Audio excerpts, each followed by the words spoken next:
Olá, amigos! Sou Humberto Vieira, psicanalista e pesquisador.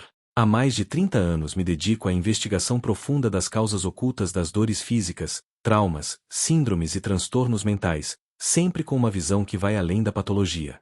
Ao longo dessa jornada, tive o privilégio de acompanhar casos impressionantes, que revelam a complexidade do ser humano em sua dimensão espiritual. Decidi compartilhar com vocês algumas dessas histórias impactantes. Sejam bem-vindos à série Conto o Milagre, mas não digo o nome do santo. O santo, nesse caso, é o paciente, que em cada episódio chamarei apenas de João ou de Maria. Episódio de hoje: o filho adotivo que rejeitava a mãe. Amar mesmo uma pessoa, eu nunca amei. Pai, mãe, filho, marido, amor mesmo eu nunca senti por ninguém, disse Maria. Sua afirmação denunciava certa amargura, uma espécie de frustração, um sentimento dolorido mastigado por anos a fio, do qual ela tinha certeza. Como se a suposta ausência de sua capacidade de amar fosse uma presença constante, incomodando-a sem descanso. Maria, uma mulher de pele negra e traços refinados, vestia naquele dia um tailleur impecável em azul claro, sapatos de salto agulha altíssimos, bolsa combinando e joias discretas. Enquanto falava, seu olhar passeava discretamente pelo consultório simples, observando cada detalhe da decoração. Ela contou que vinha de uma família pobre. Seu pai era motorista de um jovem e bem-sucedido advogado, que gostava de conversar sobre a vida das pessoas mais humildes.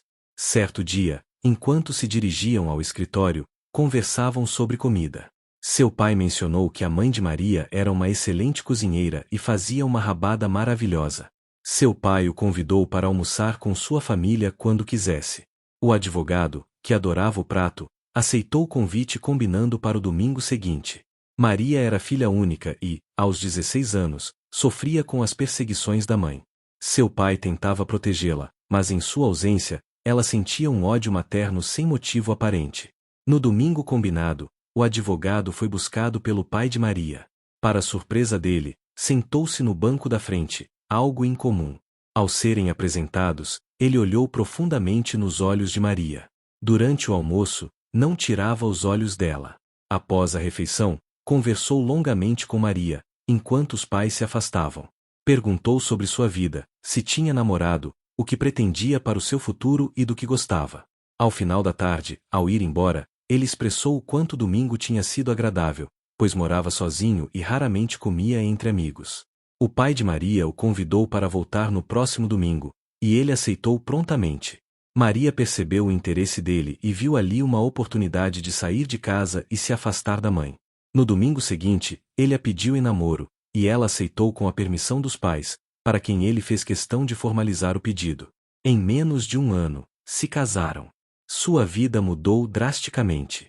De uma casa pobre na periferia do Rio de Janeiro, ela foi morar em um amplo apartamento na Zona Sul, num bairro elegante. A pedido do marido, ingressou na faculdade de Direito para seguir seus passos profissionais. Aos 20 anos, descobriu que estava grávida. Não queria ter filhos, sua vida estava boa e não queria que nada atrapalhasse sua nova rotina. Sem que ele soubesse, fez um aborto. Mas, infelizmente, o marido descobriu e ficou furioso, dizendo que seu desejo era ser pai e formar uma família. O casamento terminou ali. No entanto, ele continuou a pagar sua faculdade, montou um apartamento para ela e lhe concedeu uma pensão generosa que lhe proporcionou uma vida cheia de alegrias e prazer. Antes dela completar 30 anos, ele sofreu um infarto e faleceu, deixando seu escritório de advocacia e bens para Maria. Apesar do conforto financeiro, sua vida era triste. Não amava ninguém e sentia que ninguém a amava. Nem mesmo as amizades se sustentavam.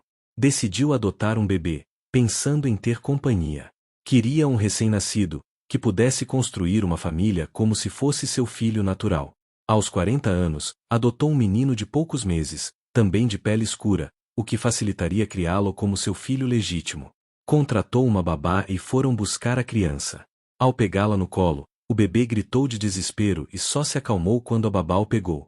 Hoje, ele tem 10 anos e ainda rejeita, tratando a babá como sua mãe. O pai de Maria havia falecido e sua mãe vivia em uma instituição para idosos, mantida por Maria, mas ela nunca a visitou. O tratamento. Maria sofria com sintomas de transtornos mentais e era tratada com medicamentos. O primeiro passo foi remover esses sintomas, devolvendo-lhe o bem-estar, para então pesquisar seu passado e identificar as causas do comportamento da criança. As primeiras sessões foram um sucesso. Maria saía do consultório sorrindo, leve, como se um grande peso tivesse sido retirado de seus ombros. É importante ressaltar que advogados que atuam em casos de demanda frequentemente se envolvem com energias densas, defendendo cada lado do processo. Depois de algumas sessões, livre das influências espirituais ligadas ao seu trabalho e aos seus pensamentos, iniciamos uma regressão de memória. Maria se viu como uma linda mulher loira e sensual, que usava sua beleza e favores sexuais para atrair homens ricos, encantá-los para enchê-la de presentes caros, e por vezes, até bens patrimoniais. Após extorquir esses incautos, os abandonava em desespero, por terem caído em seu golpe. Ela tinha preferência por homens casados, pois assim não corria o risco de um casamento. Um desses homens casados, pai de um menino, encantado com sua beleza, começou a transferir seus bens para ela. O poder de persuasão dela o cegava.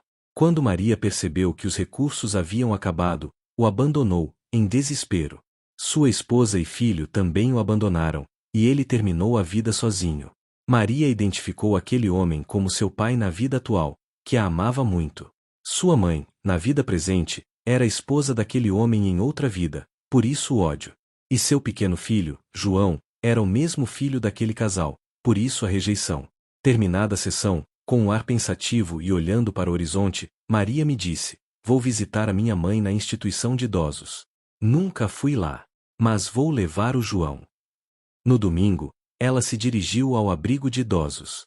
Ao chegar lá, viu um grande condomínio de quartos e uma larga varanda frente, com diversos idosos sentados em cadeiras de balanço ou poltronas. Ao saírem do carro, João, com o olhar petrificado, observava as idosas, caminhando em direção a elas. Foi direto na direção da mãe de Maria, sem saber quem era ela, pois Maria não tinha fotos dela.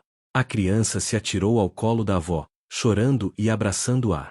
Maria chorou de emoção, pela primeira vez, sentindo algo de acolhedor em seu coração. Conversou animadamente com a mãe, como nunca havia conversado antes. João se virou para Maria e a chamou de mãe pela primeira vez, e disse: "Mãe, podemos levar a vovó para morar com a gente?" E assim fizeram. Hoje, Maria tem uma família. A presença de João entre elas selou as diferenças do passado, iluminando a vida de todos como nunca antes. Casos como o de Maria ilustram a profunda influência dos traumas e karmas não resolvidos de outras existências, que se manifestam como desafios nos relacionamentos familiares atuais. Se você deseja mais informações sobre o curso online de psicoterapia reconstrutiva ou gostaria de agendar uma entrevista gratuita para avaliação do seu caso, por favor, clique no link abaixo e informe seu nome, dizendo que deseja. Se gostou desse vídeo, dê o seu like, compartilhe, comente e considere se inscrever no canal. Até o próximo vídeo.